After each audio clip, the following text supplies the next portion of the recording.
So some thought the day would never come, but after a lot of anticipation and plenty of controversy, Encore Boston Harbor Casino in Everett, by the way, officially opened for business last month.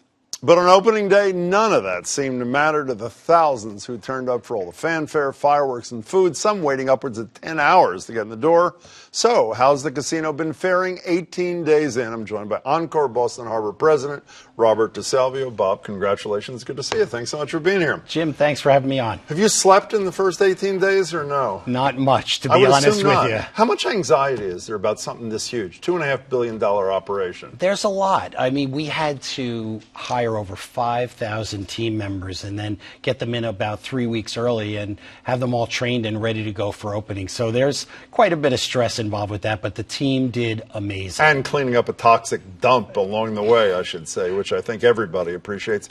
You know, I know it's really, really early, but what are the kinds of indicators that people like you look at after just 18 days to see if you're on target, if things are going as you hope they're going to? You know, I read briefly an investor's presentation you did yesterday where you're suggesting you'll have 8 million visitors in year one. I did the math. That's 20 to 22,000 people a day.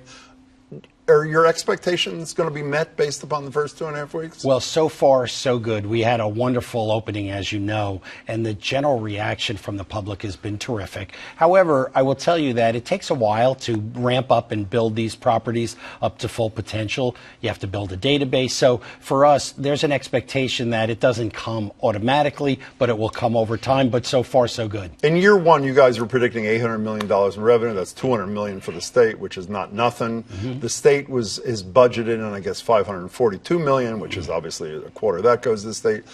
Where do you think? Do you have any sense of where you are, or again, too early? It's way too early to tell. But the first 8 days numbers will be out probably next week when the Gaming Commission releases them. So I was there opening night, and by the way, I donated $20 to your business by losing it, and I'm sure that's helping put you over the top. Can I give you some of my first impressions, both good and bad, Absolutely. and get your response? The thing I was most impressed by, without a close second, it was the most diverse crowd at an entertainment facility that I have seen in the, 30 plus years I have lived in Boston. How do you explain that? Oh, I mean, racially, economically, age, everything. I can explain that. We have 52% of our workforce is minority.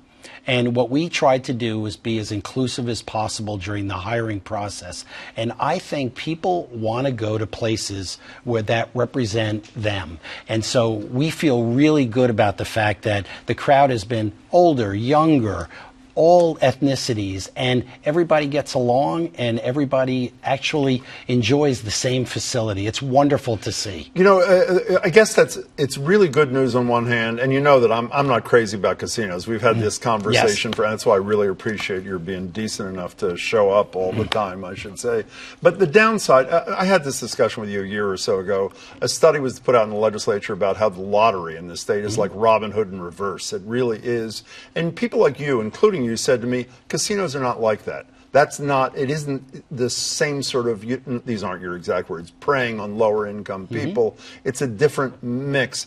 We spoke to Kathy Judd-Stein, Marjorie Egan and I, and she talked about maybe they will do a study or intend to do a study about the impacts, who's losing, who's winning. That's something you'd cooperate with, I assume. Of course we would. We could, absolutely. And, you know, the issue of folks that maybe gamble when they shouldn't is obviously very important to us. We don't want anyone in the building that would have a gambling problem. And as a matter of fact, Massachusetts really stepped out and put in a program called Game Sense, where we actually have advisors that are resident on the casino floor. So if anyone feels like maybe there's an issue, they can actually talk to somebody. Those are the first people you see as you walk onto the casino floor, And we strategically put them there. And I think it's wonderful that the legislature was smart enough to think about this some time ago to add that new feature. Okay, so everybody, including me, expected the worst traffic nightmare in history. I have to say, day one, which I assume would be the worst, it took a little bit, but things were pretty smooth. Is this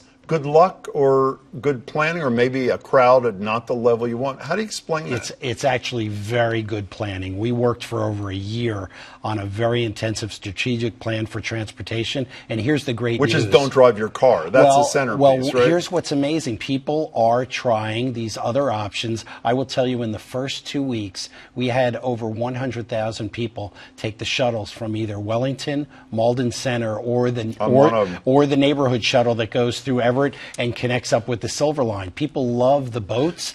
Our premium harbor shuttles have been terrific. Marjorie Egan took that. And you know, so what's really great to see is people actually listened to the options and they're giving it a try. But you're still involved in more traffic mitigation. I mean, with all due respect, is Sullivan Square ultimately, if it hasn't been already, is going to be a nightmare if something's not done. You're involved in mitigation efforts there. We actually completed about a $16 million project. All the lights are new in Sullivan Square. We redid the traffic flow, and for the first time ever, Sullivan Square is now connected to the Boston Transportation Department's Central Command Center. So that's a big help, and that allows us to adjust the lights. And one other thought about that, we actually connected Boston to Everett, and all the lights up and down Broadway are connected back to Boston's central system. It was a unique approach. I applaud both mayors for really stepping out and doing that. You know, one other observation, I'm almost embarrassed to say, until I read the Q&A that was in the Globe, everything you wanted to know about Encore Boston Harbor, a couple of days, I had no idea that big name entertainment was not going to be there. I mean, what I had heard about from years from people like you is people don't just come to gamble, even though a lot of people gamble. They come for the entertainment and that sort of thing. There's some fabulous restaurants. Next week I'm going to have a couple of people on, but you can get a restaurant in Boston.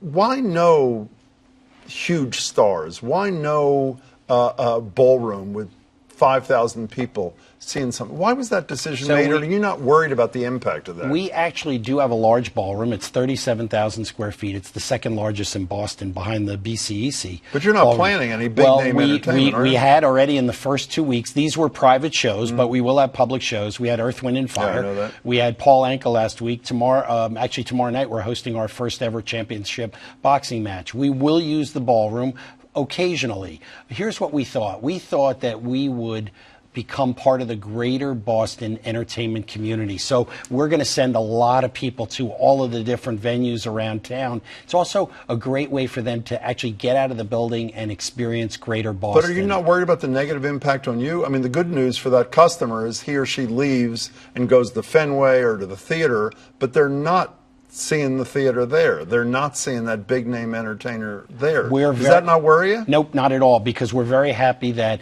we have so many great tourism assets right in our backyard, and we think they'll combine it with an overnight stay, and so they'll spend plenty of time in the building, but yet they'll be able to see some wonderful things around town. Okay, one piece of history and then the future. How close were you to selling MGM? That was a shock to virtually everybody. How close was that? I don't think it was very close, because it would have been a very difficult transaction amongst the communities. Okay, Nostradamus time. The mayor of Everett is talking about things like you're the anchor for an entertainment district in Everett. I've heard about ultimately plans into Assembly Square.